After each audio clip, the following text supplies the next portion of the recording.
Sometimes the most extraordinary stories begin at a red light. The sun was unforgiving over Ouagadougou that afternoon, casting shimmering waves of heat across the dusty roads of Burkina Faso's capital. The city pulsed with noise, motion, and the raw rhythm of survival. Inside a modest government vehicle rolling down the boulevard, President Ibrahim Traoré sat quietly, his mind still heavy with thoughts from a long meeting downtown. No motorcade, no blaring sirens, just one man in a car with a chauffeur. You see, Traoré wasn't like most heads of state. He believed power should never erect walls between a leader and his people. He often traveled without fanfare, melting into the city's everyday tapestry. But on this particular day, fate had woven something extraordinary into his path. As the car slowed to a stop at a bustling intersection, someone caught his eye. A hunched figure approached the window with painful, deliberate steps. An elderly woman, perhaps 85 years old, her dark skin weathered into a map of deep wrinkles that told stories of decades under the harsh African sun. Her threadbare dress hung loosely on her frail frame, and her calloused, trembling hands clutched a small tray of candies and peanuts, as if it contained her entire world. "Please, sir, would you like to buy something?" Her voice quavered with age, barely audible above the symphony of car horns and shouting vendors, a voice accustomed to being invisible, to existing in the margins of society's consciousness. One of the guards stirred instinctively, reaching for the window switch, ready to wave away this interruption to their journey. But the president raised his hand. "Let her come." The tinted glass slid down, revealing not just the face of a man, but the heart of a nation. Traoré looked into her eyes that had witnessed independence, coups, droughts, and fleeting moments of national joy. Eyes now clouded with cataracts, but still burning with a dignified determination to survive. He saw something profoundly familiar in them. Hope worn thin but not yet extinguished by the relentless grind of poverty. "How much are the peanuts?" he asked softly. 50 francs, sir," she replied, her arthritic fingers extending a small packet, while the other hand gripped a walking stick fashioned from an old branch. He took it, then reached into his wallet and handed her more than 10 times the amount. Her rheumy eyes widened, unsure whether to smile or cry. But before she could speak, he surprised everyone. "Turn into the next street," he told his driver, "and bring her with us." The security agents hesitated. It wasn't protocol, but they knew better than to question the president when his voice carried that kind of conviction. The old woman stood frozen, her body trembling slightly. She looked up at the uniformed men, then at the man in the car. "Don't be afraid," Traoré said, leaning toward her. "I just want to talk." With gentle encouragement and careful assistance from the guards, she lowered herself into the vehicle with a soft groan, her tray still balanced in her weathered hands. As she settled into the seat, you could see the conflict on her face, a strange blend of fear, confusion, and curiosity. Inside, the air was cool and quiet. She stared at the leather seat beneath her, then at her candy tray, as if afraid to set it down, as if it represented the last tangible connection to her independence. "What's your name?" Traoré asked. "Fatima," she whispered, a name that seemed to carry the weight of generations. "That's a beautiful name. How long have you been selling peanuts, Fatima?" 20 years now, sir," she replied, a lifetime of hardship evident in every syllable. "Since my husband died. I have grandchildren to feed. Their parents are gone." No dramatics, no pleading, just a fact stated plainly, like a truth she'd long ago made peace with. Traoré felt the air shift. He had read countless reports, met with advisors, watched presentations on poverty and elder abandonment. But in that moment, all the charts and data faded. All that remained was an elderly woman who should be resting in her twilight years, instead fighting each day just to survive. "Where do you live, Fatima?" he asked gently. Her gnarled fingers pointed vaguely. "In the old quarter, sir. A small room I share with my daughter's children. 3 little ones." Her voice brightened momentarily when mentioning the children, then dimmed again. "It's hard for them. I try to help, but these old bones..." She gestured to her knees, twisted with arthritis. Silence filled the space again. Traoré leaned forward and gently placed a hand on her shoulder, feeling the bone beneath threadbare fabric. You deserve dignity, Fatima. To rest, to be cared for, to enjoy your grandchildren. That's your right, and I promise you, I will help you and your family. She blinked, unsure. No one had ever promised her anything before. Not something like that. Not from someone like him. Why would you help me? She asked, her voice barely above a whisper. Traoré smiled, his eyes kind but resolute. Because you matter. Because the wisdom and sacrifice of elders like you built the foundation of Burkina Faso. And because how we treat our most vulnerable reflects who we truly are as a nation. She didn't speak, but the single tear that carved a path down her weathered cheek said everything that words could not. As the car returned to where they had found her, Traoré reached into a bag beside him and handed her two simple items: an envelope with enough money to last several months, and a small card with his personal secretary's number. "This is just the beginning, Fatima," he said. "We're going to make sure you and your grandchildren have what you need." And with that, the president, who paused at a red light, had ignited a fire that would soon become a movement. What happens when a simple promise from a president becomes a battle cry for a nation? Back at the presidential palace, the air conditioning offered little relief from the storm of thoughts running through Ibrahim Traoré's mind. He couldn't stop seeing Fatima's weathered face, couldn't stop hearing her words. That elderly woman, who should be enjoying the respect and comfort of her twilight years, instead struggling on the streets, had pulled back the curtain on a tragedy hiding in plain sight. And he knew if he truly meant what he said to her, action had to begin immediately. Traoré called an emergency meeting with his cabinet and advisors that same evening. He began with no preamble. "Today I met a woman named Fatima," he said, his voice resolute. "She's 85. She sells peanuts on the street because her children are gone, and she's raising her grandchildren alone. She should be resting, being honored, yet she's fighting for survival. And she is not alone. This is happening all over our country. We must change it." The room fell silent. Some officials shifted uncomfortably in their seats. Stories like Fatima's challenged their comfortable narratives of progress and development. "Bring me data, real numbers," Traoré continued, his eyes sweeping across the faces of his ministers.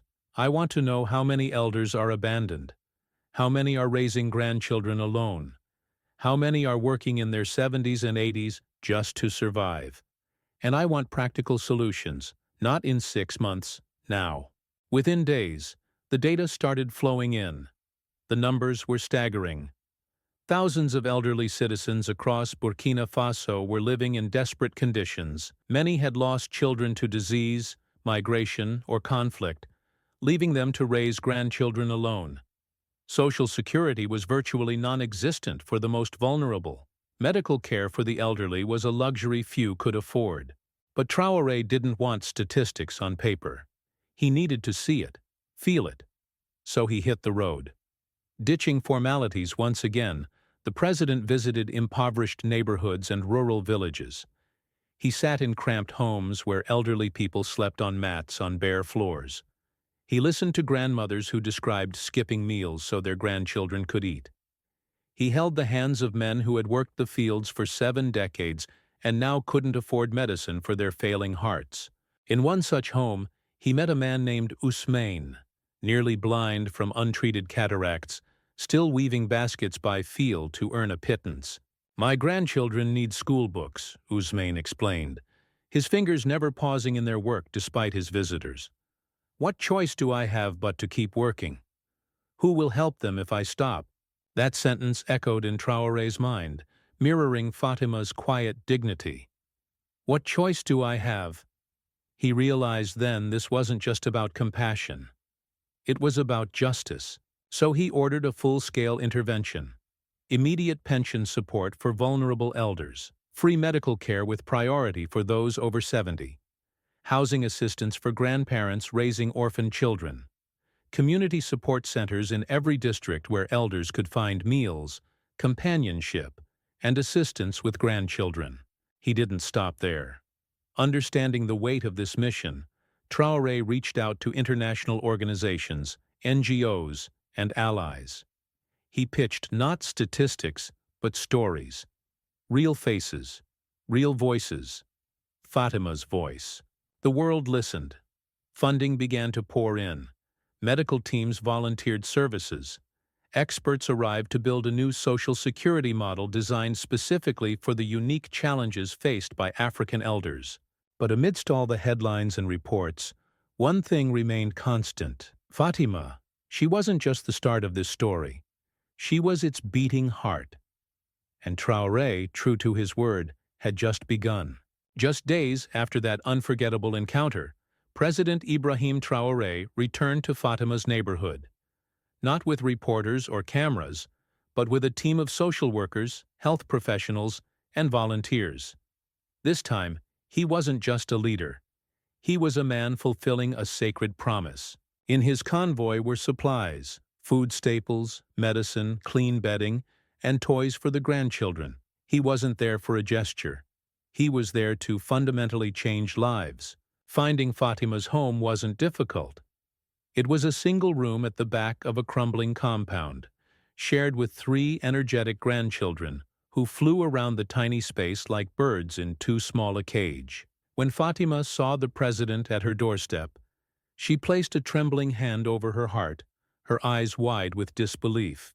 "Sir, you remembered," she whispered, voice thick with emotion. "Of course I remembered," Traoré replied gently, ducking his head to enter the low doorway. "I made you a promise." Inside, the children stopped their play and stared. The oldest, perhaps 7, instinctively moved closer to his grandmother, protective despite his tender age. The home was clean but desperately sparse. A single mat for sleeping, a small charcoal brazier, a shelf with few possessions arranged with meticulous care. "These are my treasures," Fatima said, noticing Traoré's gaze on the children. "Musa, Aisha, and little Ibrahim." She smiled at the coincidence of the youngest sharing the president's name. "They are why I still find strength each morning." Traoré knelt down, bringing himself to eye level with the children. "Your grandmother is a very special woman," he told them. "And from today, things will be different for all of you." He explained that Fatima would be among the first beneficiaries of a new government program designed to support elders raising grandchildren. The comprehensive plan included a monthly stipend substantial enough to eliminate the need for street vending, full medical coverage for Fatima, including treatment for her arthritis and cataracts, school enrollment, and supplies for all 3 children, home improvements to add proper beds, running water, and a secure roof. Regular visits from social workers to ensure their needs continued to be met. "You no longer need to sell peanuts in the sun, Fatima," Traoré said, taking her weathered hand in his. "Your job now is to share your wisdom with your grandchildren and to rest your tired bones." Tears flowed freely down Fatima's cheeks, carving glistening paths through the dust of the day. "Allah has heard my prayers," she whispered. "I can die in peace, knowing my little ones will be cared for." "No talk of dying," Traoré admonished gently. "You have many years ahead to watch these children grow." Weeks turned into months. And as the program expanded, Fatima's life began to transform. A simple surgery restored much of her vision. Proper nutrition and medication eased the constant pain in her joints. The children thrived in school, coming home each day bubbling with new knowledge to share. The small room was renovated, expanded to include a proper kitchen and sleeping area. A small garden was planted outside, where Fatima could grow herbs and vegetables, not from necessity, but for the simple joy of nurturing living things. One of the social workers wrote directly to the president's office, "Fatima sits straighter now. She laughs more." The children no longer bear the worried expressions of those forced to grow up too quickly. This is what dignity looks like. Traoré received the letter in his office one evening. He read it once, then again, and then just sat there holding it, eyes fixed on the horizon outside his window. This was why he had entered politics, not for power, but for people. For elders like Fatima who had given everything yet asked for nothing. But the work wasn't finished. In a televised national address, Traoré stood tall and spoke from the heart. The story of Fatima is not unique. It is the story of thousands of elders across our land. I promise you, my fellow citizens, no grandmother should sell peanuts under the burning sun when she should be resting in the shade of her achievements. No grandfather should work until his dying day when he has already given a lifetime of service. The measure of our nation is how we treat those who built it. The speech ignited something powerful. Religious leaders spoke from pulpits about the traditional African respect for elders that had been eroded by modernization and economic hardship. Civil society organizations launched awareness campaigns. Youth groups organized to adopt elders in their neighborhoods, providing companionship and practical help. Local businesses created elder-friendly employment for those who wanted to remain active but couldn't manage physical labor. Community centers launched programs where elders could teach traditional crafts and storytelling to children. Yet Traoré knew words weren't enough. So he doubled down on transparency. A new public website tracked every dollar spent on the elder support programs. Independent watchdogs ensured the funds reached real families. He made surprise visits to elder care centers, sitting for hours listening to stories from a generation whose voices had been silenced for too long. And then one quiet afternoon, during a routine visit to a newly established community center in the outskirts of Bobo Dioulasso, he spotted a familiar figure. Sitting under a sprawling baobab tree, surrounded by attentive children, was Fatima. She was telling a story, her once stiff hands now dancing in the air to illustrate her words, her voice carrying with newfound strength. "Fatima?" he called, approaching the circle. She looked up, her face brightening with recognition. "Mr. President, come. I'm teaching these young ones the old stories of our ancestors. Someone must carry them forward." Traoré sat down on the ground beside her, the children making space for him in their circle without breaking their rapt attention to Fatima's tale. "You look well," he said softly. "I am well," she replied with quiet dignity. "For the first time in many years, I can sleep without fear for tomorrow. My grandchildren are learning. My body is not in constant pain. And most importantly," she gestured to the children around her, some her own grandchildren, others from the neighborhood. "I have purpose again. I am not just surviving. I am living." A young girl leaned against Fatima's knee, looking up at her with adoration. "Grandmother Fatima knows all the best stories," she confided to the president. "She says stories are how we remember who we are." Traoré listened as Fatima continued her tale, a story about a drought long ago and how the village survived by sharing what little they had. It was a story about community, about resilience, about the African way of facing hardship together, rather than alone. He left the center and stepped into his car. The sky above was painted in the colors of sunset. The road ahead was still long. There would be setbacks, resistance, doubts. The program couldn't reach everyone immediately. Resources were still limited in a country with so many challenges. But as long as elders like Fatima could reclaim their rightful place as the keepers of wisdom and culture, he knew this was a fight worth continuing. If children could once again learn at the feet of their grandparents, instead of watching them struggle just to survive, perhaps the soul of Burkina Faso could heal. If this story touched your heart, don't let it stop here. Share it, comment, subscribe, because the more we talk about elders like Fatima, the louder their voices become. And, just maybe, we help build a world where dignity in old age isn't a privilege, but a right. Sometimes it only takes one voice to remind us what really matters.